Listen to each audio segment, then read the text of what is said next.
Hello, good morning, good afternoon, good evening, ladies and gentlemen. Welcome to my channel guys. എന്തൊക്കെയുണ്ട്? സുഖമായിരിക്കുന്നു പ്രതീക്ഷിക്കുന്നു. ഖരം കണ്ടു, എനിക്ക് ഭയങ്കരമായിട്ട് ഇഷ്ടപ്പെട്ടു. ഒരു ഗംഭീര സിനിമയായിട്ടാണ് പേഴ്സണലി എനിക്ക് എനിക്ക് ഫീൽ ചെയ്തത് എനിക്ക് ഫീൽ ചെയ്തത് തിരക്ക് ശേഷം വിനീത് ശ്രീനിവാസിൻ്റെ സെയിം ജോണറിൽ വന്നൊരു സിനിമ. തീരെയായിട്ട് ഞാൻ ഈ സിനിമയെ കമ്പയർ ചെയ്യാൻ താല്പര്യപ്പെടുന്നില്ല. അങ്ങനെ കമ്പയർ ചെയ്യുന്നതിൽ അർത്ഥമില്ല. സ്ഥിര ഒരു ഗംഭീര സിനിമയായിരുന്നു. ഖരം എന്ന് പറയുന്ന ഒരു ഡിഫറെൻറ്റ് സിനിമയാണ്. ആ രീതിയിൽ നോക്കുന്ന സമയത്ത് ഒരു ഗംഭീര സിനിമയായിട്ടാണ് പേഴ്സണലി എനിക്ക് അനുഭവപ്പെട്ടത്. വളരെ എൻഗേജിങ് ആയിട്ടുള്ളൊരു സിനിമയായിട്ടാണ് എനിക്ക് അനുഭവപ്പെട്ടത്. പ്രത്യേകിച്ച് ഫസ്റ്റ് ഹാഫ് ഒക്കെ ആണെങ്കിൽ കഴിഞ്ഞു നിറഞ്ഞില്ല, പെട്ടെന്ന് കഴിഞ്ഞ പോലെയാണ് തോന്നിയത്. ബിക്കോസ് ഞാനെന്ന പ്രേക്ഷകൻ്റെ കാര്യം പറയുന്നത്, എനിക്ക് വളരെ എൻഗേജിങ് ആയിട്ട് തോന്നി. അത്രയും ഇൻവോൾവ് ആയിട്ട് ഇത് കാണാൻ വേണ്ടിയിട്ട് സാധിച്ചു. അതുകൊണ്ടാണ് ഇത് പെട്ടെന്ന് കഴിഞ്ഞ പോലെയൊക്കെ അനുഭവപ്പെട്ടത്. ഇതിൻ്റെ കഥ എന്നുള്ളതിനെക്കാട്ടിലുപരി ഇപ്പോൾ കഥ എന്ന് പറയുമ്പോൾ മറ്റേ ഈ ഹ്യൂമൻ ട്രാഫിക്കിംഗ് അല്ലെങ്കിൽ organ trafficking kind of stuff തന്നെയാണ്. ബട്ട് ഇത് എടുത്തു വെച്ചിരിക്കുന്ന രീതിയാണ് ഞാനെന്ന പ്രേക്ഷകനെ കൂടുതൽ ഈ സിനിമയിലേക്ക് അടുപ്പിച്ചത്, അല്ലെങ്കിൽ കൂടുതൽ എൻഗേജിങ് ആക്കിയത്. ഇത് എടുത്തു വെച്ചിരിക്കുന്ന രീതി തന്നെയാണ്. വളരെ റിച്ചായിട്ടാണ് എനിക്ക് തോന്നിയത്. റിച്ചായിട്ട് അത്രയും കിടിലനായിട്ട് എടുത്തു വെച്ചിട്ടുണ്ട്. ഇത് കൂടുതലും ഷൂട്ട് ചെയ്തിരിക്കുന്നതൊക്കെ വെളിയിലാണ്. അത് നല്ല ബ്യൂട്ടിഫുൾ ആയിട്ട് തന്നെ, വളരെ റിച്ചായിട്ട് തന്നെ നമുക്ക് ഇത് കാണുന്ന സമയത്ത് ഫീൽ ചെയ്യും. ഈവൺ ആക്ടേഴ്സ് ആണെന്നുണ്ടെന്നുണ്ടെങ്കിൽ പോലും അടിപൊളിയായിട്ട് ചെയ്തു വെച്ചിട്ടുണ്ട്. പ്രത്യേകിച്ച് എടുത്തു പറയേണ്ടത് നോബിള് കിടിലൻ ആക്ടറാണ് പുള്ളി. ആക്ച്വലി ഈ പടം ഇറങ്ങുന്നതിന് മുമ്പേ പുള്ളിയുടെ സിനിമകൾ നമ്മൾ കണ്ടിട്ടില്ല. അപ്പോൾ വേണമായിരുന്നോ എന്നുള്ളൊരു കുറച്ചും കൂടി അറിയാവുന്നൊരു ആക്ടറെ വെച്ച് ചെയ്യാമായിരുന്നു എന്നുള്ള രീതിയിൽ എനിക്ക് തോന്നിയതാണ്. പക്ഷേ ഈ സിനിമ കണ്ട സമയത്ത് നോവല് അടിപൊളി. സിനിമ കഴിഞ്ഞ് ഇറങ്ങി വന്നപ്പോഴാണെന്നുണ്ടെങ്കിലും അയാൾ മനസ്സിൻ്റെ അകത്ത് നിൽക്കുന്നുണ്ട്. നല്ലൊരു ആക്ടറാണ്, ഇനി നല്ല രീതിയിൽ അവസരങ്ങൾ കിട്ടാൻ പോകുന്ന ഒരു നടനാണെന്നുള്ള രീതിയിൽ ഒരു ഫീൽ, ഒരു പ്രേക്ഷകൻ എന്നുള്ള രീതിയിൽ എനിക്ക് വന്നു. നന്നായി ചെയ്തിട്ടുണ്ട്. പ്രത്യേകിച്ച് ആക്ഷൻ ആണെന്നുണ്ടെങ്കിലൊക്കെ അടിപൊളിയായിട്ട് ചെയ്തു വെച്ചിട്ടുണ്ട്, അടിപൊളിയായിട്ട്. ആൻഡ് ഇതിൻ്റെ അകത്ത് മറ്റ് ആക്ടേഴ്സിൻ്റെ കാര്യം പറയുകയാണെങ്കിൽ ഇതിൽ ബാബുരാജിൻ്റെ തമാശകളും പരിപാടികളൊക്കെ ആക്ച്വലി ആൾ ഗുണ്ടയാട്ടോ. ഗാങ്സ്റ്ററിൻ്റെ കൂട്ടത്തിലുള്ള മീൻസ് അവരുടെ കൂട്ടത്തിലുള്ള ഒരു ഗുണ്ട ടൈപ്പ് പരിപാടിയാണ്.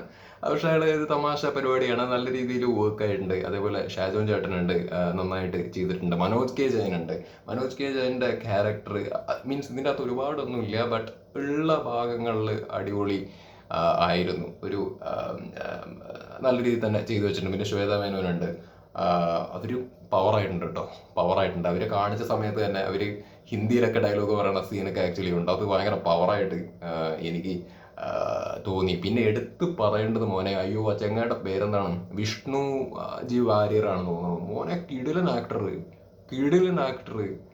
എന്താണ് മൂപ്പര് മറ്റേ എന്താണ് ഈ മലയാളത്തിൽ പുള്ളി സംസാരിക്കാൻ ശ്രമിക്കുന്ന പരിപാടി ഉണ്ടല്ലോ, അത് ഭയങ്കര വില്ലനസ് എന്ന് പറഞ്ഞു കഴിഞ്ഞാൽ പക്ക വില്ലനസ് ആയിട്ടുള്ള ഒരു സാധനം. അത് പുള്ളി ഗംഭീരമായിട്ട് ചെയ്തിട്ടുണ്ട്. എനിക്ക് പുള്ളിനെ അതിൻ്റെ അകത്ത് ഭയങ്കരമായിട്ട് ഇഷ്ടപ്പെട്ടു. പിന്നെ എന്താണ്, ഇതിൻ്റെ അകത്ത് 2 നടിമാരുണ്ട്, അവരും നല്ല രീതിയിൽ ചെയ്തു വെച്ചിട്ടുണ്ട്. എനിക്ക് ഭയങ്കരമായിട്ട് ഇഷ്ടപ്പെട്ടു. അവരുടെ പേര് എനിക്ക് ആക്ച്വലി അറിയില്ല, നോക്കണം. ബട്ട് പുതുമുഖ നടിമാരാണെന്ന് ഞാൻ വിശ്വസിക്കുന്നു. അവർ നന്നായിട്ട് ചെയ്തിട്ടുണ്ട്. ഒരു എക്സും ഒരു വൈഫും നന്നായിട്ട് ചെയ്തിട്ടുണ്ട്. പിന്നെ ഇതിൽ ഈവാൻ ഡേഞ്ചർ സാധനം കേട്ടോ. ഡേഞ്ചർ സാധനം. ഇതിൻ്റെ അകത്ത് ഒരു ഡയലോഗ് പുള്ളി പറയും, വന്നിട്ട് എന്നല്ലെങ്കിൽ നാവ് നീ സ്വയം അറുത്തിട്ട് നീ വിട്ടോ എന്ന് പറഞ്ഞൊരു സാധനമുണ്ട്. പുള്ളി ഇങ്ങനെ ഇരുന്നിട്ട് ഇങ്ങനെ പവറായിട്ട് ഇങ്ങനെ ജുമിട്ടനായിട്ട് ഇങ്ങനെ ഇരുന്നിട്ട് സാധനമുണ്ട്. ആളിങ്ങനെ നിൽക്കുന്ന സമയത്ത് തന്നെ ഒരു പവർ ആക്ച്വലി കിട്ടുന്നുണ്ട്. അത് കിടിലനായിട്ട് പുള്ളി ചെയ്തു വെച്ചിട്ടുണ്ട്. അപ്പം ഇതൊക്കെയാണ് ഈ ഒരു സിനിമയെ കുറിച്ചിട്ട് എനിക്ക് തോന്നിയ കാര്യങ്ങൾ. വിഷ്വലി എനിക്ക് വളരെ നൈസായിട്ട് തോന്നി. ഒരു മലയാളം എന്താ പറയുക സിനിമയായിട്ട് തോന്നുക എന്നുള്ളതിനെക്കാട്ടിലുപരി ഇത് ഒരു അതായത് ഒരു ഹോളിവുഡ് ലെവൽ പരിപാടിയായിട്ടാണ് എനിക്ക് അനുഭവപ്പെട്ടത് കേട്ടോ. എനിക്ക് അനുഭവപ്പെട്ട കാര്യം ഞാൻ പറയുന്നത്. വിനീത് ശ്രീനിവാസൻ്റെ ഇതിനു മുമ്പ് വന്ന സിനിമകളൊക്കെ നമുക്കറിയാം. ഹൃദയം, അതേപോലെ തന്നെ എന്താ പറയുക വർഷങ്ങൾക്ക് ശേഷം, അല്ലെങ്കിൽ ആ കൈൻഡ് ഓഫ് ജോണർ, അല്ലെങ്കിൽ പാസം, അങ്ങനെയുള്ള സാധനങ്ങളൊക്കെയാണ് അതൊക്കെ എനിക്ക് ഇഷ്ടപ്പെട്ട സിനിമകളാണ് കേട്ടോ. ബട്ട് അതൊക്കെ കണ്ടിട്ട് പുള്ളി പെട്ടെന്നൊരു ട്രാൻസ്ഫോർമേഷനാണ് തിരക്ക് ശേഷം ഇപ്പം ഇങ്ങനെ പെട്ടെന്നൊരു ട്രാൻസ്ഫോർമേഷൻ കൊണ്ട് ആക്ച്വലി വരികയാണ്. സോ വിനീത് ശ്രീനിവാസൻ വീണ്ടും പ്രൂവ് ചെയ്തു എന്നാണ് എനിക്ക് തോന്നിയത്. ഹീ ക്യാൻ ഡു, എന്താ പറയുക, അത്തരത്തിലുള്ള എനി ജോണേഴ്സും പുള്ളിക്ക് ട്രൈ ചെയ്യാം. അല്ലെങ്കിൽ അത് പുള്ളി തിര ചെയ്ത സമയത്ത് തന്നെ തെളിയിച്ചതാണ്. ഇതും കൂടി കണ്ട സമയത്ത് ഇനിയും അയാൾ എന്താ പറയുക കിടിലൻ സംഭവമാണെന്നുള്ള കാര്യം തെളിയിച്ചു എന്നുള്ളതാണ് എനിക്ക് തോന്നിയത്. അടിപൊളിയായിട്ട് വന്നിട്ടുണ്ട്. എനിക്ക് ഭയങ്കരമായിട്ട് പടം വർക്കായി. എത്ര ആൾക്കാർക്ക് വർക്കാവും എന്നുള്ളത് എനിക്ക് അറിയില്ല. എൻ്റെ കാര്യമാണ് ഞാൻ പറയുന്നത്. എല്ലാ റിവ്യൂസിൻ്റെ അകത്ത് ഇത് പറയേണ്ടി വരുന്നൊരു ഗതികേടുണ്ട്. വ്യക്തിപരമായിട്ടുള്ള അഭിപ്രായമാണെന്ന്. കാര്യം നമ്മുടെ വ്യക്തിപരമായിട്ടുള്ള അഭിപ്രായം പറയുമ്പോൾ ഇതിൻ്റെ ഓപ്പോസിറ്റ് അഭിപ്രായമുള്ള ആൾക്കാർ വെറുതെ വന്ന് ചീത്ത വിളിക്കുകയും കണമുട പറയുകയൊക്കെ ചെയ്യും. അപ്പം ഈ പൊട്ടന്മാരുടെ അടുത്ത് പറഞ്ഞിട്ട് കാര്യമില്ല. എന്നാലും പറയണമെന്ന് മാത്രം. എനിക്ക് ഫീൽ ചെയ്ത കാര്യമാണ്, നമ്മൾ ഈ റിവ്യൂ എന്ന് പറയുന്ന സമയത്ത് ഇതിൻ്റെ ഒരു എന്താ പറയുക, ഓവറോൾ ഈ ഒരു സിനിമയെക്കുറിച്ചിട്ട് നമ്മളിരുന്ന് വിലയിരുത്തുകയല്ല, അല്ലെങ്കിൽ അനാലിസൈസ് ചെയ്യുന്നതല്ല. നമ്മൾ വന്നിട്ട് ജസ്റ്റ് സാധാ പ്രേക്ഷകരെ പോലെ ഒപ്പീനിയൻ പറയുകയാണ്. സോ ഒപ്പീനിയൻ ഡിഫറൻസ് ഉണ്ടാവും. അപ്പം എന്നെ സംബന്ധിച്ചിടത്തോളം എൻ്റെ ഒപ്പീനിയനാണ് ആക്ച്വലി പറയുന്നത്. സോ എന്നെ സംബന്ധിച്ചിടത്തോളം എനിക്കിതൊരു ഉഗ്രം ഗംഭീര സംഭവമായിട്ടാണ് തോന്നിയത്. ഞാൻ എന്താണ് 175 ഉറുപ്പ്യ കൊടുത്തിട്ടാണ് ഈ ഒരു സിനിമ കണ്ടത്. എന്നെ സംബന്ധിച്ചിടത്തോളം എനിക്കിതൊരു കിടിലൻ തിയേറ്റർ എക്സ്പീരിയൻസ് ആയിരുന്നു. ഇത് പക്കാ തിയേറ്റർ എക്സ്പീരിയൻസ് ആയിരുന്നു. നല്ലൊരു എക്സ്പീരിയൻസ് ആണ് പേഴ്സണലി എനിക്ക് കിട്ടിയത്. കൊടുത്ത പൈസയ്ക്ക്, അതേപോലെ തന്നെ മാറ്റിവെച്ച സമയത്തിന് എനിക്ക് നല്ലൊരു സാധനം കിട്ടി.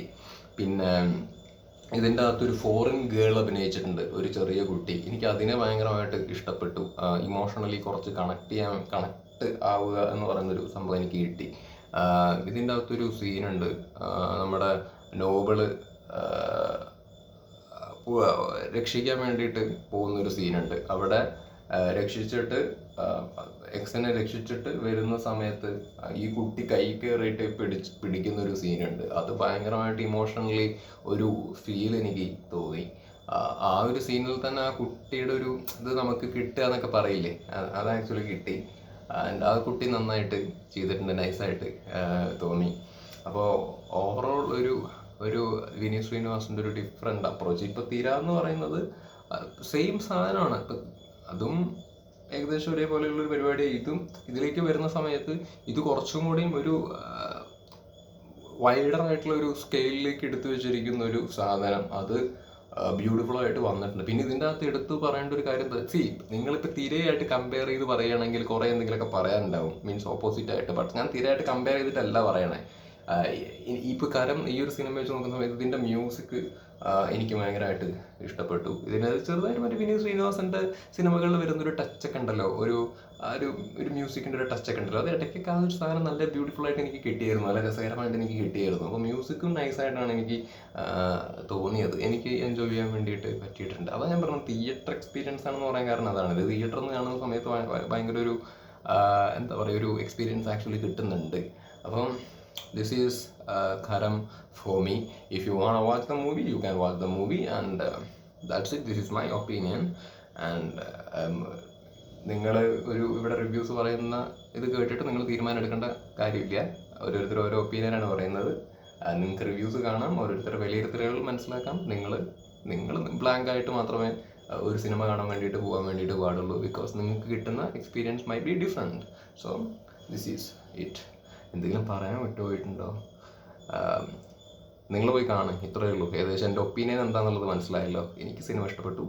ഒരു ഗംഭീര സിനിമയായിട്ടാണ് എനിക്ക് ഫീൽ ചെയ്തത്. It was a nice experience. Vineeth Sreenivasan, he is back. ഇത്